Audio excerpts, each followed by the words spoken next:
আমার প্রিয় মাধ্যমিকের ছাত্রছাত্রীরা, তোমাদের মাধ্যমিকে খুবই গুরুত্বপূর্ণ একটি বিষয় হলো ভৌত বিজ্ঞান। আজ আমি তোমাদের কাছে নিয়ে এসেছি ভৌত বিজ্ঞানের গুরুত্বপূর্ণ প্রশ্নগুলি নিয়ে। তোমরা এই প্রশ্নগুলি দেখো, তোমরা নিশ্চয়ই এখান থেকে কমন পাবে এবং তোমাদের পরীক্ষা সংক্রান্ত আরও গুরুত্বপূর্ণ ভিডিও সাজেশন সব কিছুই পাবে এই চ্যানেল স্টাডি ফর এডুকেশানে। এরপরে তোমাদের কোন বিষয় নিয়ে পড়লে তোমাদের খুবই ভালো হবে এবং তারপরে রেজাল্ট সংক্রান্ত আরও অনেক ভিডিও পাবে এই চ্যানেল স্টাডি ফর এডুকেশানে। তাই তুমি যদি চ্যানেলে নতুন হয়ে থাকো, চ্যানেলটি সাবস্ক্রাইবের সঙ্গে বেল আইকনটি প্রেস করে দিয়ে অল নোটিফিকেশান অন করে রেখো এবং যদি বোঝো এই ভিডিওটা তোমরা 2x ভিডিও দেখতে পারো।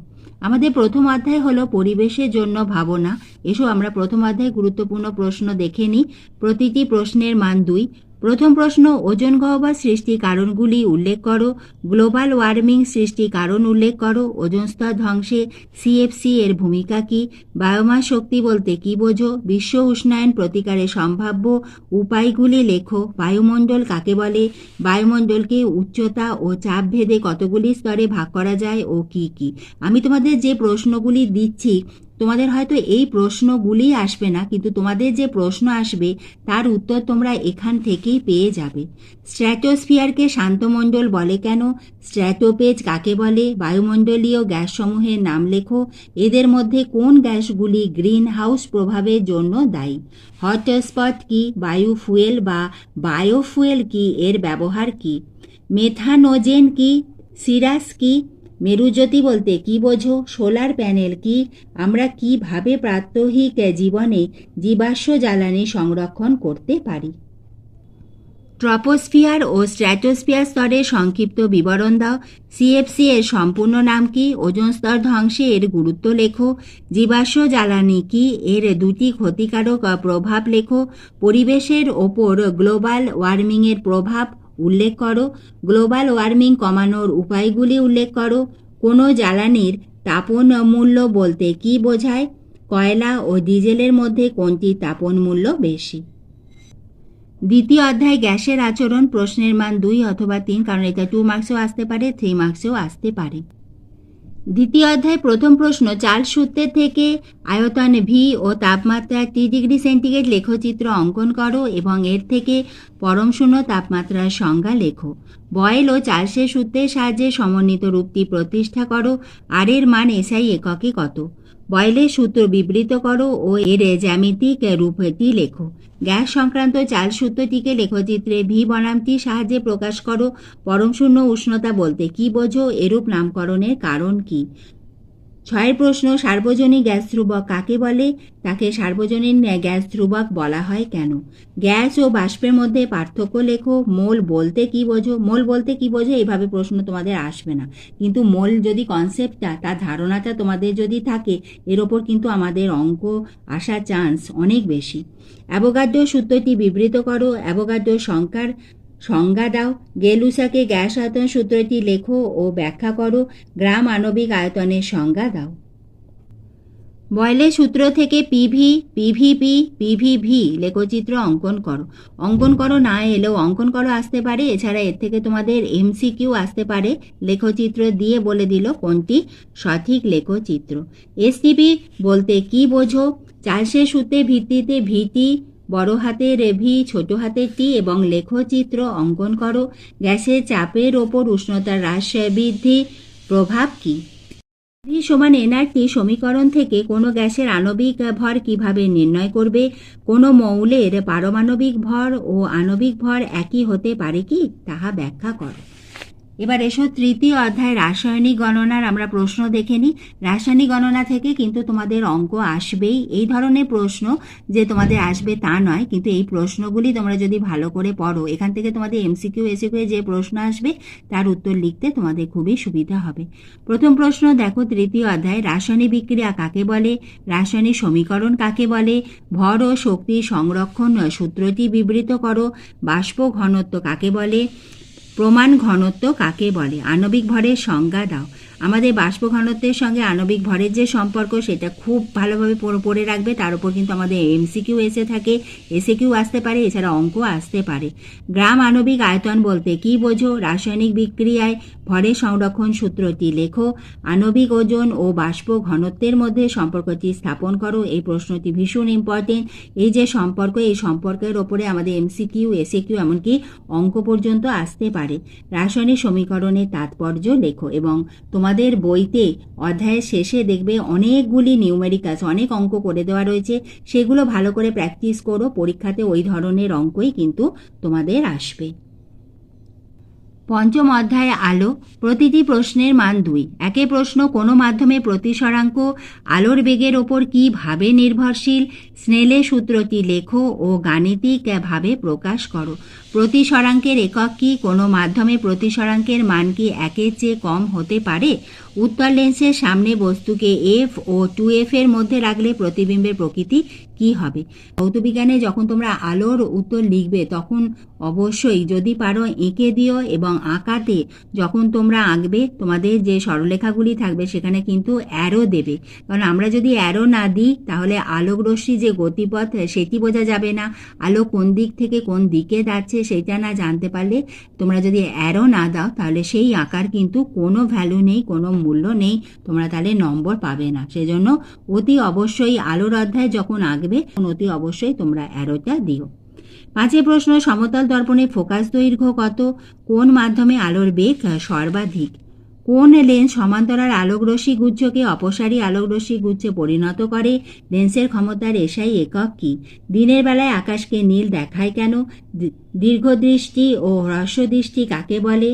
এ মিউ বি সমান 1/b মিউ এ সম্পর্কটি প্রমাণ করো। এই সম্পর্ক প্রমাণ আসবে না, কিন্তু এর ওপর তোমাদের অঙ্ক আসতে পারে। এটা যদি পড়ে রাখো এখান থেকে তোমরা অঙ্কটাও করতে পারবে।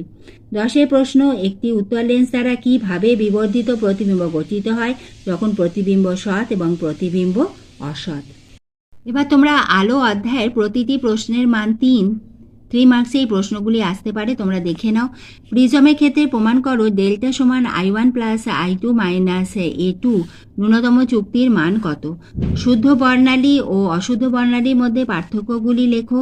সংজ্ঞা দাও। বক্রতা কেন্দ্র, বক্রতা ব্যাসার্ধ, প্রধান অক্ষাংশ, এগুলো যদি তোমাদের কাকে বলে আসে তাহলে কিন্তু তোমাদের এঁকে দেখাতে হবে।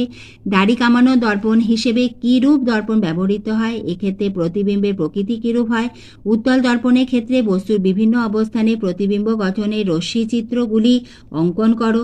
অবতল দর্পণের ক্ষেত্রে বস্তুর বিভিন্ন অবস্থানে প্রতিবিম্ব গঠনের রশ্মি চিত্রগুলি অঙ্কন করো। একটি অপসারী লেন্সের সাহায্যে কিভাবে অসৎ ও সমশীর্ষ প্রতিবিম্ব গঠিত হয় তাহা চিত্র সহ দেখাও। এবার এসো আমরা ষষ্ঠ অধ্যায়ে চলতরিতের গুরুত্বপূর্ণ প্রশ্নগুলি দেখে নিই। কোনো পরিবাহী রোধ 1 ওহম বলতে কি বোঝো? পরিবাহী রোধ দৈর্ঘ্য ও প্রস্থচ্ছেদের ওপর কিভাবে নির্ভর করে? তুল্য রোধ বলতে কি বোঝো? 4টি 4 ওহম রোধকে সমান্তরাল সমবায়ে যুক্ত করলে তুল্য রোধ কত হবে? এবং এইভাবে তোমাদের অঙ্ক আসতে পারে।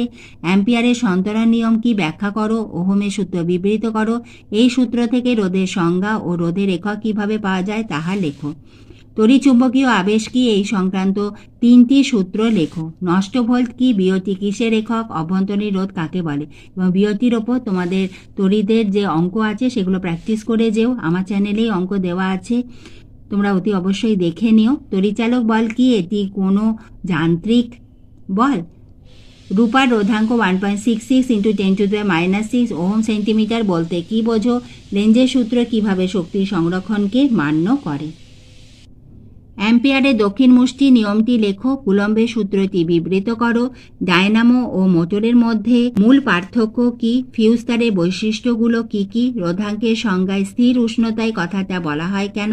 ওয়াট ঘন্টা কাকে বলে? সিএফএল এর মূল কার্যনীতিটি লেখো। নিউট্রাল তারের রং কি? গৌণ কোষকে সর্বতারা কোষ বলা হয় কেন? তড়িচালক বল ও বিভব প্রভেদের মধ্যে পার্থক্যগুলি লেখো। ফ্লেমিংয়ের বামহস্ত ও দক্ষিণ হস্ত নিয়মের তফাৎ কি? তড়িৎ বর্তনী বলতে কি বোঝো? তামার রোধের উষ্ণতা গুণাঙ্ক 0.00425 পার ডিগ্রি সেন্টিগ্রেড বলতে কি বোঝো? প্রতিটি আর মানে n সংখ্যক রোধকে সমান্তরাল সমবায়ে রাখলে তুল্য রোধ হয় বড় হাতের আর। এই রোধগুলিকে শ্রেণী সমবায়ে রাখলে তুল্য রোধ কত হবে? এই অঙ্কটাই হয়তো তোমাদের আসবে না, কিন্তু এই ধরনের প্রশ্ন বা অঙ্ক তোমাদের আসতে পারে। এবার এসো আমরা আমাদের অষ্টম অধ্যায় পদার্থে ভৌত ও রাসায়নিক ধর্মসমূহের প্রথম যেটি আছে 8.1 পর্যায় সারণী এবং মৌলদের ধর্মের পর্যাবৃত্ততা। প্রতিটি প্রশ্নের মান 2। প্রথম প্রশ্ন, মেন্ডেলিফের পর্যায় সারণীতে কয়টি পর্যায় ও কয়টি শ্রেণী আছে? ত্রয়ী সূত্র কি? মেন্ডেলিফের পর্যায় সূত্রটি লেখো। অষ্টক সূত্রটি লেখো। কোন কোন পর্যায়কে হ্রস্ব পর্যায় বলে? এতে কতগুলি করে মৌল আছে? মেন্ডেলিফের মূল পর্যায় সারণীতে শূন্য গ্রুপ ছিল না কেন? ইউরেনিয়াম অত্তর মৌল কাদের বলা হয়? তড়িৎ ঋণাত্মকতার সংজ্ঞা লেখো। 18 পরমাণু ক্রমাঙ্ক বিশিষ্ট মৌলটিকে পর্যায় সারণীর কোন শ্রেণীতে বসানো যুক্তিযুক্ত এবং কেন? নিম্নলিখিত মৌলগুলি পর্যায় সারণীতে অবস্থান লেখো।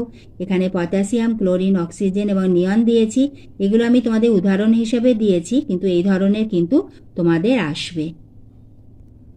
নোবেল গ্যাস কাদের বলা হয়? এদের এরূপ নামকরণ হয়েছে কেন? মৌলের পারমাণবিক ব্যাসার্ধ পর্যায় বরাবর কিভাবে পরিবর্তিত হয় ও কেন? পর্যায় সারণী দুটি উপযোগিতা লেখো। পর্যায় সারণীতে নিষ্ক্রিয় মৌলগুলির অবস্থান কোথায় তাহা ব্যাখ্যা করো। আধুনিক পর্যায় সূত্র প্রয়োজন হয়েছিল কেন? ল্যান্থানাইট কোন মৌলগুলিকে বলা হয়? মেন্ডেলিফের পর্যায় সূত্রের সঙ্গে আধুনিক পর্যায় সূত্রে মূল পার্থক্য কোথায়? BrCl, Na, Mg, KCa এই মৌলগুলির মধ্যে কোনগুলি একই শ্রেণী ও কোনগুলি একই পর্যায়ে অবস্থিত? এবার এসো দেখিনি পর্যায় সারণীর প্রতিটি প্রশ্নের মান 3। গুরুত্বপূর্ণ প্রশ্ন, আধুনিক দীর্ঘ পর্যায় সারণীর প্রয়োজন হলো কেন? এতে কী ধরনের পরিবর্তন করা হয়েছে ও কেন? মেন্ডেলিফে পর্যায় সারণীর ত্রুটিগুলি লেখো। পর্যায় সারণীতে হাইড্রোজেনের অবস্থান বিতর্কমূলক, তাহা ব্যাখ্যা করো। সন্ধিগত মৌলগুলির বৈশিষ্ট্য লেখো। সংক্ষেপে মেন্ডেলিফে পর্যায় সারণী বর্ণনা করো।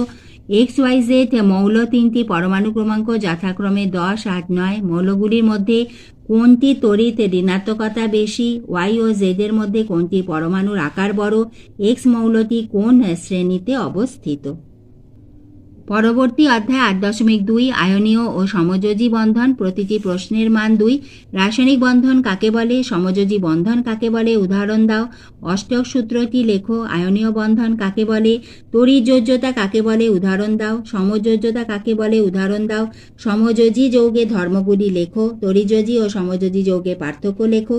নিম্নের যৌগগুলির মধ্যে কোনটি তড়িৎযোজী ও কোনটি সমযোজী তাহা শনাক্ত করো। NaF, HF, CO2, Mg, Cl2 আমি তোমাদের এইগুলো দিয়েছি। এছাড়া বইতে যেগুলো আছে অতি অবশ্যই তোমরা কিন্তু প্র্যাকটিস করে যেও।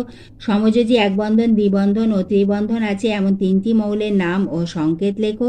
আয়নীয় বন্ধন ও সমযোজী বন্ধনের মধ্যে কোনটি বেশি সুস্থিত এবং কেন? মিথেন একটি সমযোজী যৌগ। ইলেকট্রন ডট গঠন দ্বারা দেখাও। আয়নীয় বন্ধন ও সমযোজী বন্ধনের মধ্যে কোনটি বেশি সুস্থিত ও কেন? Na তড়িৎযোজী কিন্তু CHF সমযোজী। লুইস ডট গঠন দ্বারা ব্যাখ্যা করো। আয়নীয় বন্ধন ও সমযোজী বন্ধনের পার্থক্যগুলি আলোচনা করো।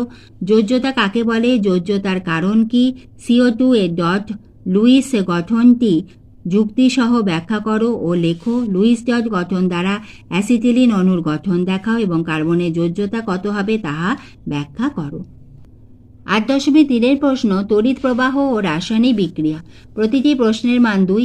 তড়িৎ পরিবাহী ও তড়িৎ অপরিবাহী পদার্থ কাকে বলে? তড়িৎ বিশ্লেষ্য ও তড়িৎ অবিশ্লেষ্য পদার্থ কাকে বলে?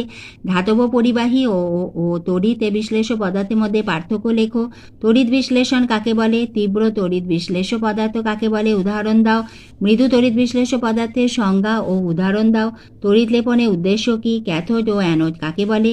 বিশুদ্ধ জল তড়িতের কুপরিবাহী, কিন্তু অ্যাসিড বা ক্ষার মিশ্রিত জল তড়িতে সুপরিবাহী হয় কেন? তড়িৎ বিশ্লেষ্য দ্রবণে তড়িৎ পরিবাহিতা কোন কোন বিষয়ের ওপর নির্ভর করে?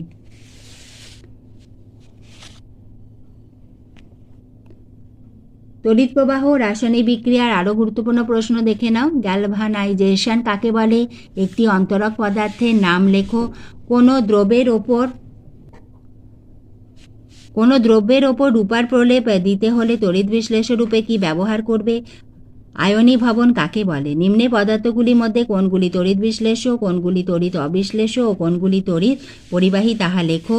রূপা, অ্যালকোহল, কাঠ, caustic soda, calcium chloride, urea, সাধারণ লবণ, গ্লুকোজ দ্রবণ। ভোল্টামিটার আয়ন, ক্যাটায়ন ও অ্যানায়নের পরিচয় দাও। এরমভাবে পরিচয় দাও আসবে না, কিন্তু এই যে কনসেপ্ট আছে এর ওপর কিন্তু তোমাদের প্রশ্ন আসবেই। আজ আমি তোমাদের ভৌতবিজ্ঞানে বেশ কয়েকটি গুরুত্বপূর্ণ অধ্যায়ের গুরুত্বপূর্ণ প্রশ্নগুলি দিলাম। এইভাবে আমি তোমাদের ভিডিও দিতেই থাকবো, তোমরা লক্ষ্য রেখো।